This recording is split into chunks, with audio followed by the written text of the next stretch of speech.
Remarkably, 3D film's first commercial release was clear back in 1922, though it didn't really gain popularity until the 1950s. By the early 1960s, virtual reality VR first came on the scene, though there again it didn't really take hold until the early 2000s. 80 years for the tech to mature, but today it's growing by leaps and bounds. Once deemed absolutely impossible with contemporary technology, V-Nova has now created the world's most staggering innovative advancement in the sector, and Hollywood studios are climbing all over each other to grab the tech for their audiences. Joining me now is V-Nova's co-founder, Guido Meardi. And Guido, welcome. Good to have you with us. Thank you. Thank you for having me. It's lovely to be here. Let's talk a bit about this technology. And first, it seems to me that a lot of this is kind of, in a sense, in your blood, meaning that your attraction into coding and computing and high tech goes back to a very early age. That's true. That's true. I've always been passionate about technologies, but, in this case, it's not really about technology. It's about experience and emotion, which is even better because it's when you don't need to explain the technology and it just works, when it means that you did your job right. And it's precisely what the case is with V-Nova PresenZ, with the technology we're launching. And we're very excited because we think it represents a big step change in movie viewing, essentially fulfilling the vision of the Lumiere brothers. Because if you think about it, the Lumiere brothers gave us this dream of being immersed in a story, in visual stories that feel real. And progressively, you actually mentioned the history and how long it takes sometimes for certain things to mature. But at the beginning, we had motion pictures and then motion pictures with sound and then bigger screens and then 3D. And then the first attempt for immersion with virtual reality, but, typically generating some kind of motion sickness. And now finally, we are at the point when we can immerse people in a movie that feels real, something that really allows to move around, go up, down, sideways, look around objects, feel exactly like we feel in the real world, but not with the graphics of a video game, with the graphics of a Hollywood blockbuster. And that's exactly what we're talking about here. And as you point out, the irony is all along from the early days of film going back over a century, the goal by filmmakers has always been to create another reality and be able to draw the viewer in, to become part of the experience, to literally take them there. But of course, there's been challenges in relationship to technology all along the way, slow advancements, as you indicate.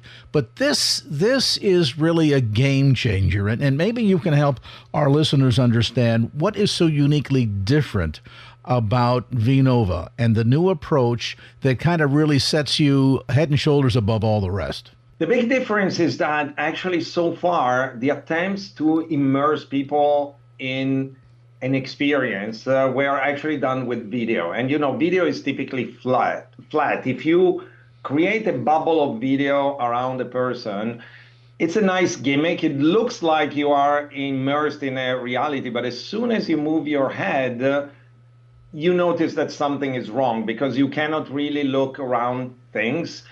Things don't move in a proper way as soon as you move your head.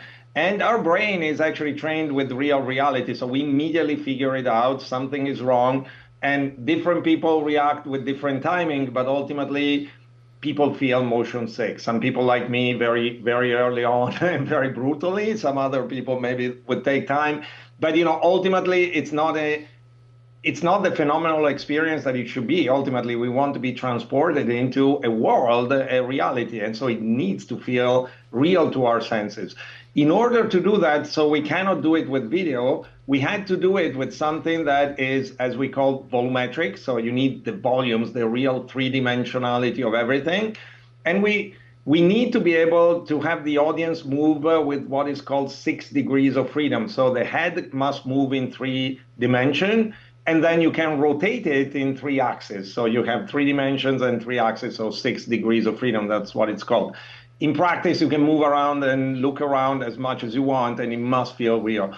And this was a data challenge. It wasn't really a challenge of devices. A lot of people were attributing the problems to the devices, but in reality, it was a data compression challenge, because if you want a realistic world that looks like a Hollywood movie and you can move around like you move around in a video game, it's a very, very large data set to manage that was beyond the capability of existing devices. So as V-Nova, we are a leading company in data compression. We are pretty famous for a number of data compression format. And as a fun fact, for people that have watched Silicon Valley, the HBO TV show, they may see a lot of parallels from the first two seasons of Pied Piper and what we've done as a company.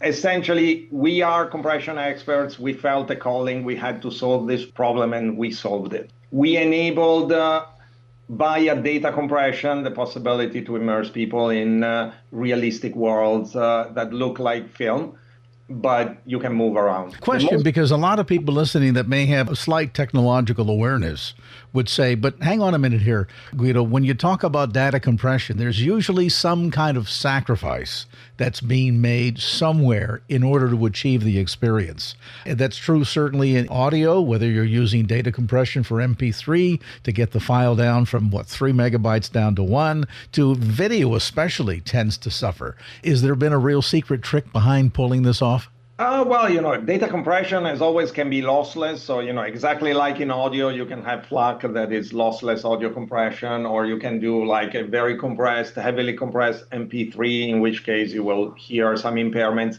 In our case, actually, we aim at very, very realistic quality. So about, I'm going technical, but about 70% of the data set is losslessly compressed. So it's very, very high quality. Our aim is really cinematic quality. Also, when people watch cinema at the cinema theater, it is compressed, but of course the quality is super high because people want a pristine experience in the theater. Similarly, for what we are doing, we adopt a similar kind of bars. Very, very high quality. So there is compression loss, but it's very minimal. For instance, just to make an example, if you have a person in front of you, you're able to see eyelashes, but you're also able to look at the person in the ear or behind the neck, or, to see what's behind. So, you have that type of fidelity, but especially it reacts with fidelity to your movements so that you feel like you're there. My guest today is Guido Meardi. He is the co-founder and CEO of V-Nova. A brief time out, back to more of our conversation right after this.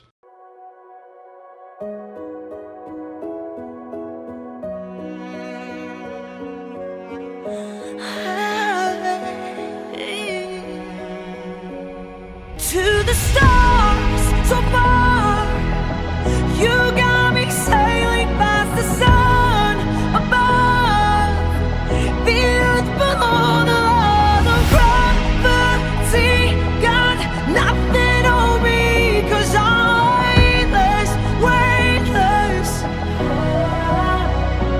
I'm weightless, weightless. Welcome back. We're visiting today with V-Nova's co-founder, Guido Meardi. Guido, let me ask you this.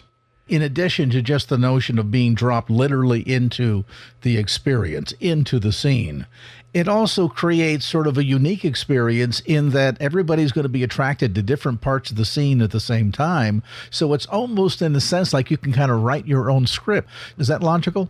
Yeah, that's correct. But it's also important to direct the story. And, this is in a way the challenge, because, of course, when you're immersed, you can look at whatever you want. The director may want you to look straight to what's happening in a certain direction, but you may just look in a totally different direction. And it's up to you. You may see what the director intent is. In a way, this is actually interesting because it gives the possibility to watch the same content multiple times and see different things. And that's precisely what we see with the examples that we produced and we are showcasing. But the most interesting thing about this format is that it doesn't require you to do different things from normal video, to the point that actually a lot of showcases that we have showcased, including, for instance, famously, DreamWorks have wowed the audience with some excerpts from How to Train Your Dragon or Abominable, where they took pieces of the old CG movies and just ported them to this format. So you can do the same. We've done that with other studios where we took video that was done for video viewing with traditional editing styles, so traditional cuts, close-ups, anything that people are used to watching as movies. And interestingly, if you port that to an immersive 6 degrees of freedom experience, it just works. It just works because you watch it, so you don't need to move around too much, or you don't need to look around too much. You're just there, and it feels real, because even those subtle movements when you eye track an object or something comes to you and you go back a little bit, the very fact that reality reacts exactly like the real world, you're in. And that makes a world of difference. One example that I make is sometimes when we see the moon and it's very big and it's fantastic, and then we take a snapshot and we look at it and it's very disappointing because it's so small. In this case, it's exactly the opposite. We are used to watching video that is just the snapshot of the moon, but when you are in, it's like being there firsthand, and it makes a world of difference. It sounds certainly like this is going to revolutionize the viewing experience from the standpoint of the audience. But what about for the filmmaker? I mean, in a lot of ways, the filmmakers have historically, traditionally been limited to height and width. Now, all of a sudden, you're adding additional dimensions that, in a sense, really kind of takes the shackles off of the filmmaker, where suddenly they can do things and present a story in a way that heretofore would have been technologically impossible. Yeah, they are super excited. That's kind of the beautiful thing, because they are excited for two reasons. The first reason is we designed this format to plug into the very same production pipelines that are used for normal theatrical productions and video production for streaming or, cinema viewing. Which means that you can take investments that were already made, or even library content, think about content that has been produced already, and maybe with very big investments, we're talking hundreds of millions or tens of millions for pieces of content. And now with a very small investment, we're talking about a very small fraction of the cost, 1% of the original production cost. Now they can actually ported to this format. So it's a great monetization opportunity, because for investments that are already being made, it makes a lot of sense to also tackle an unsaturated market that already today counts over 30 million monthly users and is growing very fast. So you can take a film like Lord of the Rings, for example, or any of the work by J.K. Rowling, and take what's already on the shelf, import it into the format, and literally create a whole new viewing experience. Absolutely. Think of things like, Avatar 3, think of Monarch, Godzilla, think of Moana 2, think of Elio Pixar. It's, of course, it's super easy with full CG content, because it's already originally volumetric to begin with. And so with our plugins to the production pipelines, in that case, it's extremely inexpensive to port that content, as demonstrated by DreamWorks and others.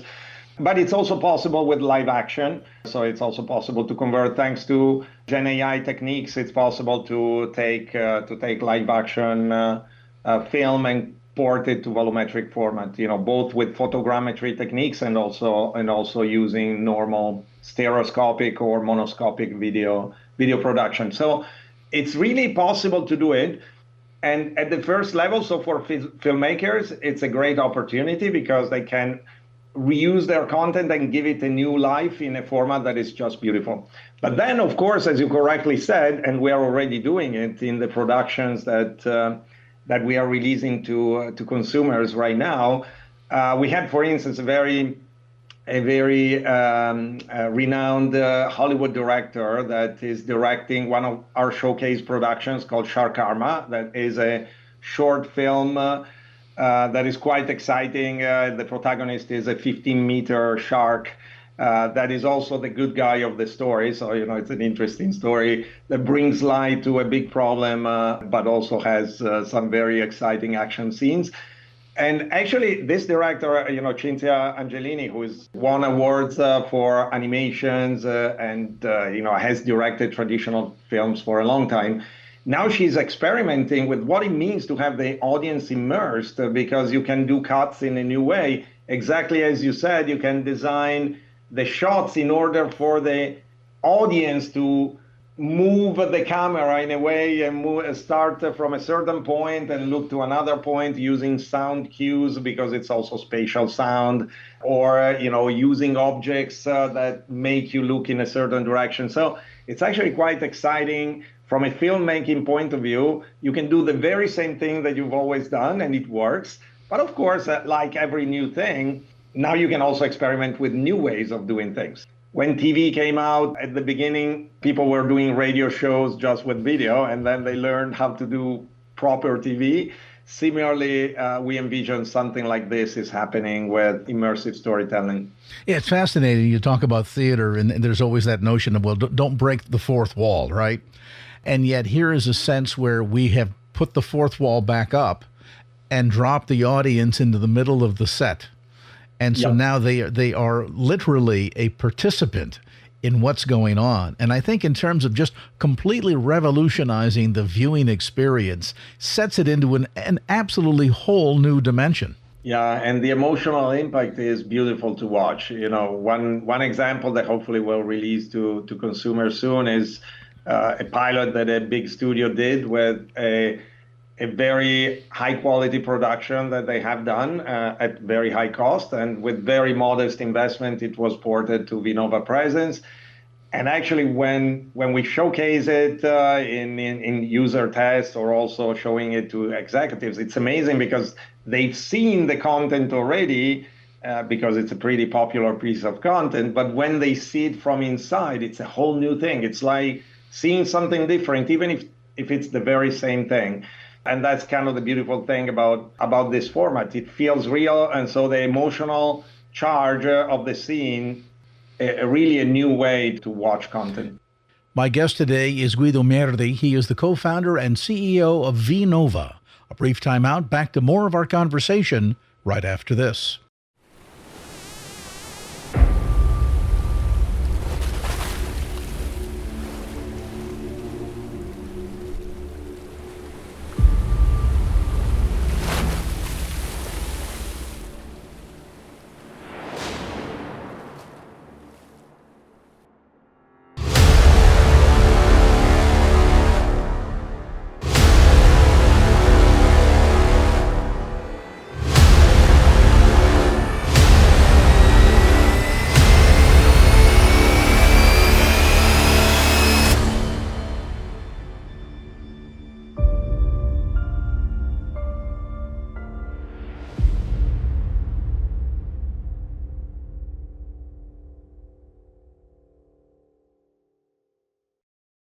Welcome back. We're visiting today with V-Nova's co-founder, Guido Meardi. Guido, as our conversation continues, if you think back in the 1950s into the 1960s, theater goers would keep their eye out for things like the word cinemascope. That meant that it was going to be a phenomenal, not the standard small 35 millimeter experience, but full 70 millimeter. And so folks would look for that name. Are we reaching the point where folks are going to start looking for V-Nova's presence as an indicator of really top-notch, entirely new experience when it comes to their entertainment? Well, it's of course what we are aiming for. So, I'm hoping that is what will happen in the next months. Right now we are really asking everybody to sample it, because we are at the point where we are starting to release the first pieces of content so that people can experience it for themselves. And gradually, more and more content will be released. Of course, in these things, it's not just the format, but it's also the content that people will watch.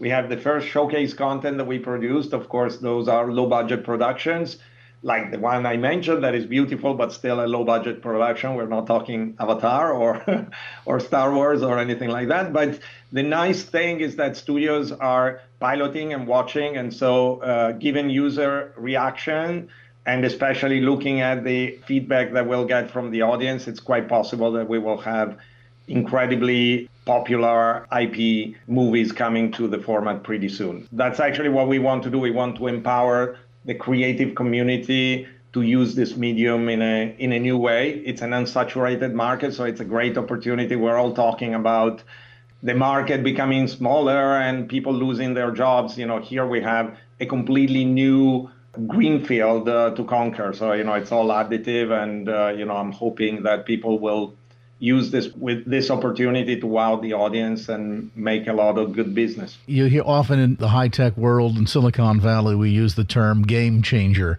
but this is literally a game changer. Now, toward that end, from the experience of the viewer or the consumer, they're wondering, okay, when can I get my hands on this tech? When is it going to be available? Where and when? Now we are starting to release the first ways to sample what we're talking about. So we launched a container app called ImmersiX. ImmersiX is the union of two words, immersive and 6 degrees of freedom, as I explained earlier.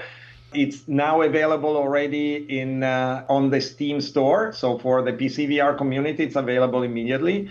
And then we are launching it towards the end of the summer, also on the Apple Vision Pro. And then the MetaQuest standalone devices will follow in the fall. So, basically, it's a staggered release, and we are progressively making it available on all VR platforms. Starting today, PC VR users can already see it. It was in early access for a couple of months, and it's actually getting out of early access in a couple of weeks. And so, people can start seeing immediately the difference it makes. So for people that are already using VR tech, it sounds like the secret sauce here, so to speak, is really in the software, not necessarily a change in the hardware.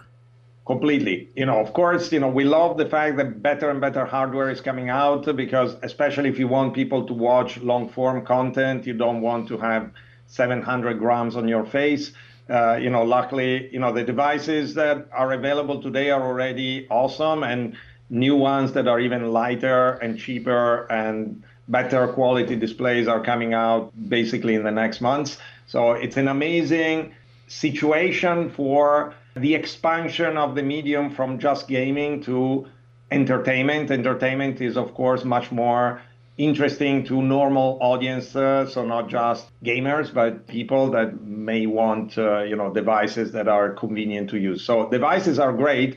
We work on any device. It works. V-Nova PresenZ works on anything, including 3-year-old devices, 4-year-old devices, because it's essentially pixel streamed like game streaming. So the device is essentially just connecting to the cloud, and all the magic is happening in the cloud. So it will work also on very light eyeglasses as soon as they will be available, probably in a couple of years. But if you saw demos like the Meta Orion, that is fantastic. So people will be able to literally have glasses where you have the quality of a headset, but with the weight of a pair of glasses. So those are really something that will be able to be for everybody. For us, V-Nova PresenZ is compatible with any hardware. It's just software. Certainly, if you're a fan of cinema and entertainment and films, be looking for V-Nova PresenZ. You're going to see more and more of this in the coming months, to be sure. And again, if for folks that want to get an example by looking at the ImmersiX, that app is available where again? It's available right now on the Steam VR store. So, for people that are familiar with PC VR, they definitely know what it is. So they can just look up ImmersiX, which is written again like the fusion of immersion and six. So ImmersiX. And then very soon, starting from the end of the summer, for people that have an Apple Vision Pro, they'll be able to find it in the Vision store. And then from the fall onwards, also people that have a MetaQuest device as a standalone device, they will be able to find it on the Quest store. So it's coming as a staggered release in the next months, and it comes with free content as well as paid content, and more free content and paid content alike will be released in the coming months as the various studios and independent producers will add the content to it. In our opening comments, we mentioned, Guido, that your background, having studied at MIT and being kind of a lifelong techie, and certainly from the technological computing side of all of this, I know it gets your blood going. But is there a degree to which this is also exciting you from the cinematic entertainment experience angle? Oh my God, it was fantastic. I keep telling my friends at studios, this adventure for me was fantastic because I really got to know the creative side of Hollywood. and basically working with the top people there. So it was a blessing, and I was honored to be inducted also as a board of governors in the Advanced Imaging Society, working with some of the biggest and most relevant creators in the world. So phenomenal experience from that point of view. So I'm also now executive producers of 2 productions. So I also working phenomenally with Diane Warren, the most famous music author of all time. So I could say I produced Diane Warren, and it's just an honor and a blessing.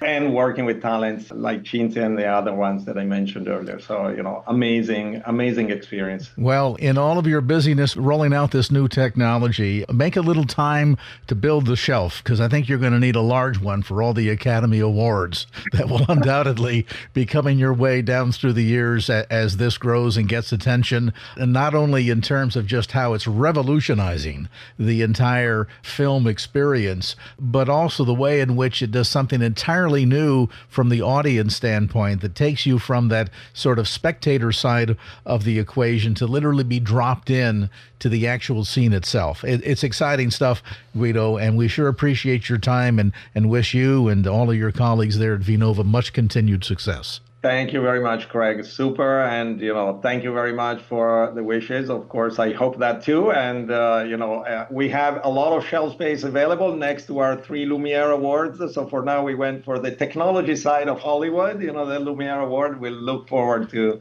also hosting the creative part. Our thanks again to Guido Meardi, CEO of V-Nova, for being with us today. And again, keep your eye out for V-Nova PresenZ format and more information available too regarding ImmersiX. You can download that again on the app and try it out for yourself.